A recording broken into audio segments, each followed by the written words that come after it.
Okay, I want you to picture a place so beautiful, so incredibly pristine, that it's one of the most exclusive destinations on the entire planet. We're talking about Fernando de Noronha, this amazing volcanic archipelago way out in the Atlantic, about 200 miles off the coast of Brazil. It's a UNESCO World Heritage Site, and let me tell you, getting there, and even just being there, is a totally different ballgame.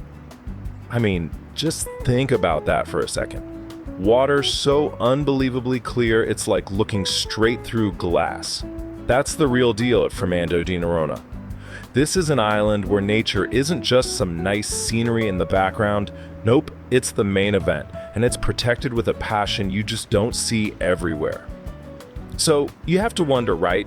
How on earth does a place stay this perfect in this day and age? Well, it's definitely not by accident.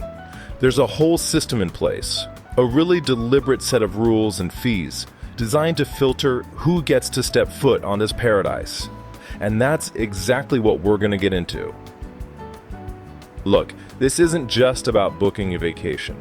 Visiting Fernando de Noronha is more like investing in its preservation. The island's whole approach to tourism is built around one single powerful idea. If you come to see this beauty, you have to contribute directly to protecting it. So here's the breakdown. Every single visitor becomes a partner in preservation through a two-part fee. First up is the TPA, the environmental fee. You can think of it like a local tax, but with a pretty clever twist. It actually gets more expensive for every day you stay. It's a smart way to manage tourism pressure. Then, if you want to see the really breathtaking spots, you need a second pass, the Panama ticket, which goes directly to funding the National Marine Park. It's a serious financial commitment for a serious cause. And here it is. This is the magic number that makes the whole thing work. 460. That's the maximum number of visitors allowed on the entire island at any one time. That's it. This super strict cap is what protects the fragile ecosystem from, the chaos of mass tourism. It guarantees the island never ever gets overwhelmed. So, you've paid the fees, you've followed the rules. What's the reward? Well, it's access to the island's crown jewels. Beaches so unbelievably perfect, they're constantly topping the world's best lists, and for good reason. First up, Baía do Sancho. And let me tell you, this isn't just a beach, it's an achievement.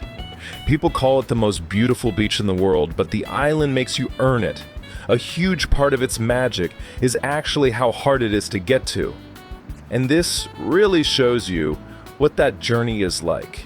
You don't just, stroll onto this beach from a parking lot. No way.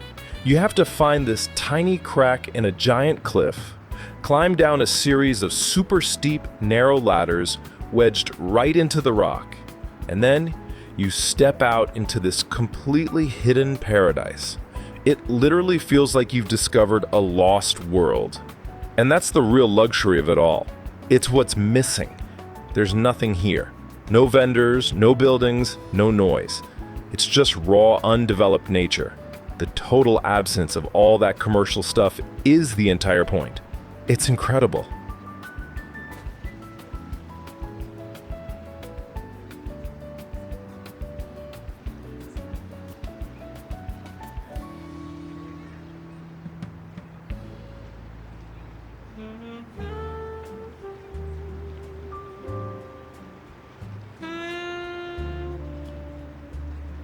Now, right next to Sancho is Baía dos Porcos, or Pig's Bay. If Sancho is all about that feeling of secluded discovery, this bay is about the view, that iconic, almost surreal picture that has pretty much become the postcard for all of Brazil. And that view is all about those two huge volcanic peaks, the two brothers.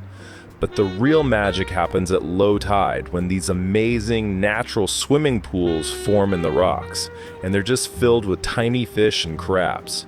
The philosophy here is exactly the same as Sancho, though. It's rustic, you bring in everything you need for the day, and you take every single bit of it back out with you. The rule is simple and absolute. Leave nothing but footprints. And finally, we have Praia do Leão, or Lion's Beach. This is where the whole mission of preservation becomes crystal clear. This gorgeous stretch of sand isn't just for us. It is one of the most important sea turtle nesting sites in the entire South Atlantic. So from December to May, it basically becomes a protected nursery with conservationists watching over it 24/7. But hey, the island isn't just a nature reserve. It's got a human story too. And to really get what this place is all about now, you have to look at its past. And that story is centered in the main village, Vila dos Remedios. As you walk through the village, you can literally trace the island's history in its buildings. You can feel the centuries in the walls of that massive fortress, a leftover from its days of colonial defense. This simple, beautiful church tells a story of community and faith. But it's that last one, the São Miguel Palace, that hints at a much, much darker chapter. Because you see, for a huge chunk of its history, Fernando de Noronha wasn't a paradise at all. It was the opposite. It was a place of exile, of punishment, a remote penal colony.